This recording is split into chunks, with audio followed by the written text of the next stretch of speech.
Does cardio burn fat, or is it all just a myth? Here's the sweaty truth about your cardio workouts. They'll burn fat, but that doesn't mean you'll lose body fat. If that sounds like a contradiction, here's why. There's a difference between using fat for energy and losing body fat. Let's start with energy.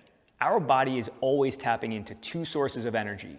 One is glycogen, which is stored sugar, and the other is fat. When we're doing low-intensity activity, like walking, our body is relying primarily on fat as a fuel source.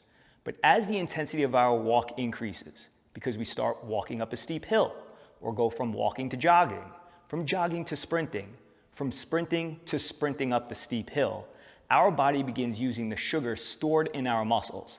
At that point, we are not burning fat as a fuel source, we're burning sugar. This is why it's often said that cardio doesn't burn fat, it burns calories. But don't we need to burn calories to burn body fat? Yes, but cardio is probably the most inefficient way to do it. And if you stick around, I'll explain how it can inhibit us from losing fat. For now, let's talk about the two requirements for fat loss. One you know, and one you may not realize. The first requirement is a caloric deficit.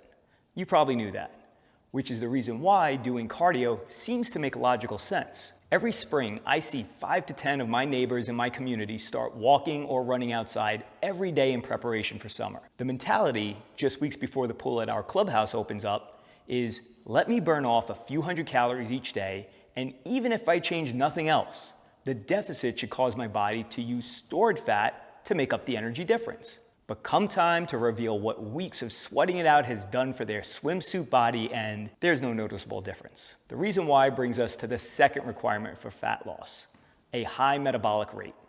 A calorie deficit without a high metabolic rate makes fat loss a tiring and frustrating challenge. A person's metabolic rate is highly individual.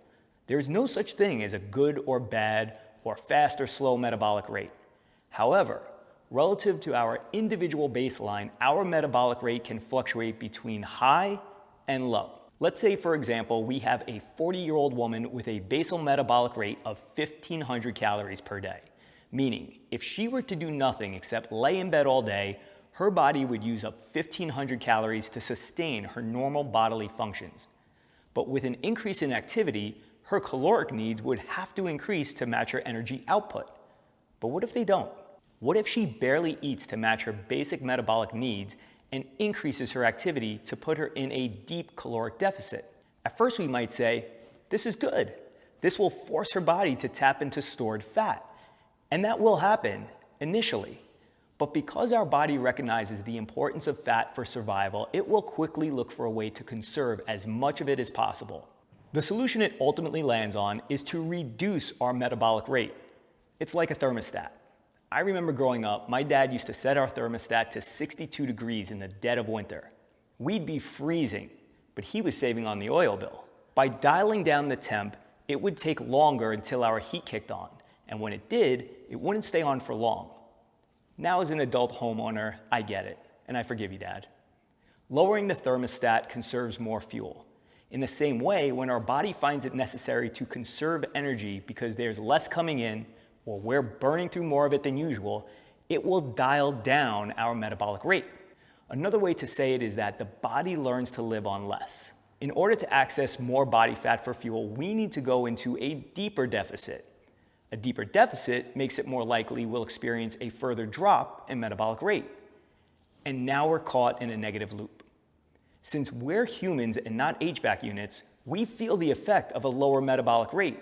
We become lethargic and weak, we lack focus, feel hungry, we become anxious and irritable, and we feel cold all the time.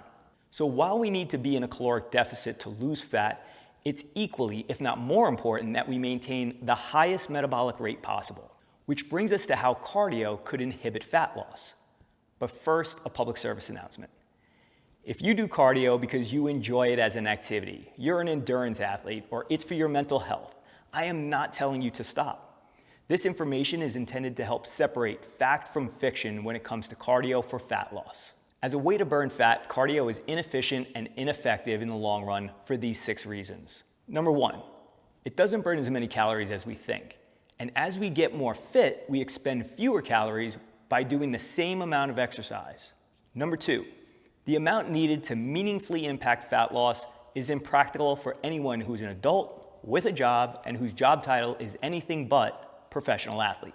Number 3, too much cardio puts excess stress on the body, which can lead to fat retention. Number 4, too much cardio can cause muscle loss, which lowers our metabolic rate.